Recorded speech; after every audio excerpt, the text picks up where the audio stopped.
बिस्मिल्लाहिर्रहमानिर्रहीम। अस्सलाम वालेकुम, welcome back to my channel. उम्मीद है आप सब खैरियत से होंगे। गर्मियाँ बहुत ज़्यादा बढ़ गई हैं और इसके लिए हमें पानी की कमी को दूर करने के लिए ठंडे शरबत की ज़रूरत है, जिसकी तासीर ठंडी हो और घर में आप आसानी से बना सकते हैं। जल्दी से शुरू कर लेते हैं। यहाँ पे 80 ग्राम्स मैंने आलू बुखारा लिया है, तकरीबन आधा कप, और आधा कप ही मैंने इमली ली है, इसका वज़न भी 80 ग्राम्स है। और इस दोनों में मैं गर्म पानी शामिल कर रही हूँ। पानी को तेज़ से गर्म करें और इसमें डालकर भिगो दें। तकरीबन 20 से 25 मिनट आपने सिर्फ़ इसको भिगोना है, ज़्यादा देर तक भिगोने की ज़रूरत नहीं पड़ेगी। तो मैंने अच्छे से मिक्स कर दिया। 20-25 मिनट के बाद आपको इसका रिज़ल्ट दिखाती हूँ कि आलू बुखारे नरम हो चुके हैं, इमली अच्छे से मिक्स हो चुकी है। अब जब ये इस तरीके से मिक्स हो जाएगी, हमें इसको दबा-दबा कर इसका गूदा अलग कर लेना है, ताकि अच्छे से इमली का एक्सट्रैक्ट निकल सके। ये गूदा मैंने अलग कर लिया है, इसको मैं थोड़ा-सा बड़े बर्तन में शिफ्ट कर रही हूँ और ये प्याली में थोड़ा-सा मैंने सादा पानी ही शामिल किया है। अब यहाँ पे इसकी जो गुठलियाँ हैं वो हमें अलग कर लेनी हैं और हाथों की मदद से ही गुठलियाँ अलग करेंगे, अच्छे से निचोड़ेंगे ताकि इसका अच्छे से सारा इफ़ेक्ट निकल सके। अच्छे से हाथ धोकर आप ये काम कर सकते हैं, अदरवाइज़ आप ना करना चाहें आप ग्लव्स पहनकर भी कर लें।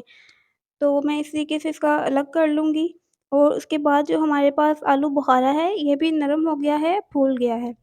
इसकी भी हमें गुठली अलग करनी है, लेकिन इसकी गुठली को मैं फेंकूँगी नहीं, इसको मैं एक साइड पे प्याली में रखूँगी और उसको बाद में इस्तेमाल करेंगे।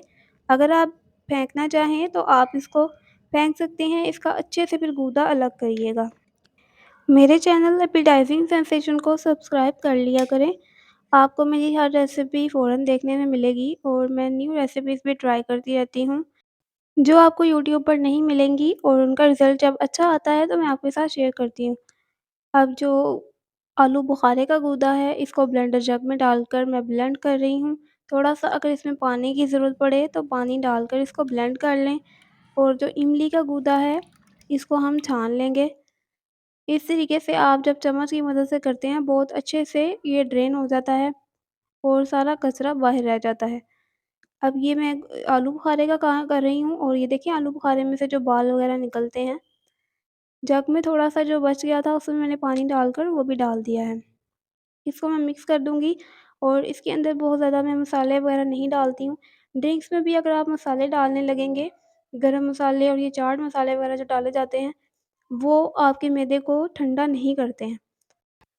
ज़्यादा मसालों से प्याज़ की शिद्दत में इज़ाफ़ा आता है, ये मेरा ख़्याल है, आप अपनी राय ज़रूर शेयर करिएगा।